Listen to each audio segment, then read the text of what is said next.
എല്ലാവർക്കും ഒരുപാട് ഇഷ്ടമുള്ള ഏറ്റവും ഹെൽത്തി ആയിട്ടുള്ള മയോണൈസിന്റെ റെസിപ്പി ആട്ടോ ഇന്നത്തേത്. 2 പുഴുങ്ങിയ മുട്ട ഉപയോഗിച്ചിട്ടാണ് നമ്മൾ ഈ മയോണൈസ് റെഡിയാക്കി എടുക്കുന്നത്. കണ്ടതാ ഇതേപോലെ നല്ല തിക്കായിട്ടിരിക്കുന്ന അടിപൊളി മയോണൈസ് തന്നെയാണ്. അപ്പൊ എല്ലാവരും മിസ് ചെയ്യാതെ ട്രൈ ചെയ്ത് നോക്കുക. കണ്ടു നോക്കിയാലോ എങ്ങനെ നമ്മുടെ റെസിപ്പി ചെയ്തെടുക്കുന്നതെന്ന്. അപ്പൊ അതിനായിട്ട് നമുക്ക് വേണ്ടത് പുഴുങ്ങിയ മുട്ട തന്നെയാണ്. ഞാനിവിടെ 2 മുട്ട പുഴുങ്ങി എടുത്തിട്ടുണ്ട് കേട്ടോ. ഇനിയിപ്പോൾ ഇത് രണ്ടായിട്ട് കട്ട് ചെയ്തിട്ട് മിക്സിയുടെ ജാറിലേക്ക് മാറ്റി കൊടുക്കുകയാണ് ചെയ്യുന്നത്.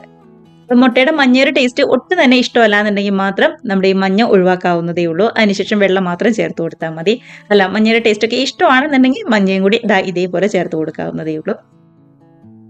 ഇനിയിപ്പോൾ നമ്മൾ സാധാരണ മയോണൈസിനൊക്കെ റെഡിയാക്കി എടുക്കുന്നത് പോലെ തന്നെ ഒരു 1/2 ടീസ്പൂൺ കുരുമുളക് പൊടി ഞാൻ ചേർത്ത് കൊടുക്കുന്നുണ്ട്. എരിവൊക്കെ ഇത്രയും വേണ്ടാന്നുണ്ടെങ്കിൽ മാത്രം കുറച്ച് ചേർത്താൽ മതി. ഒരു 1/2 ടീസ്പൂൺ പഞ്ചസാരയും അതേപോലെ തന്നെ ആവശ്യത്തിന് ഉപ്പും കൂടി നമ്മൾ ചേർത്ത് കൊടുക്കുന്നുണ്ട് കേട്ടോ.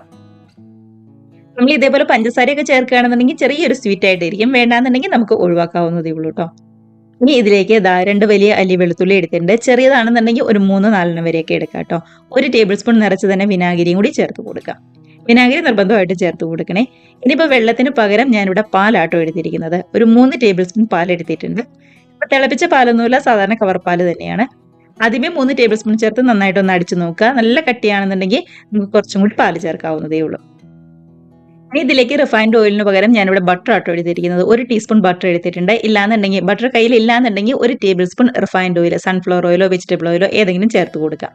അതിനുശേഷം ഇതേപോലെ നന്നായിട്ട് തന്നെ ഒന്നുകൂടെ അടിച്ചെടുത്തുകൊണ്ട് വന്നാൽ മതിയാവും. നമ്മുടെ ഏറ്റവും ഹെൽത്തി ആയിട്ടുള്ള മയോണൈസ് ഇവിടെ റെഡി ആയിട്ടുണ്ട്.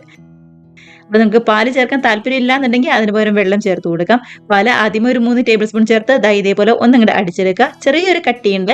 കുറച്ചും കൂടി ലൂസായിട്ട് വേണമെന്നുണ്ടെങ്കിൽ ഒരു 2 ടേബിൾ സ്പൂൺ പാലും കൂടി എക്സ്ട്രാ ചേർത്ത് ഒന്നും കൂടി അടിച്ചെടുത്താൽ മാത്രം മതിയാവും. അപ്പോൾ ട്രൈ ചെയ്ത് നോക്കി. ഏതൊരു സ്നാക്സിൻ്റെ ഒക്കെ കൂടെ ആണെങ്കിലും അടിപൊളിയായിട്ട് ഇരുന്ന് കഴിക്കാവുന്നതേ ഉള്ളൂ. ഒരുപാട് ദിവസം ഫ്രിഡ്ജിൽ സൂക്ഷിക്കാനാട്ടോ. കാരണം നമ്മൾ മുട്ട പുഴുങ്ങിയിട്ടല്ലേ റെഡിയാക്കി എടുത്തത്. അതുകൊണ്ട് തന്നെ 1-2 ദിവസം മാത്രം സൂക്ഷിച്ചാൽ മതിയാവും. അതിൽ കൂടുതലൊന്നും വേണ്ടായേ.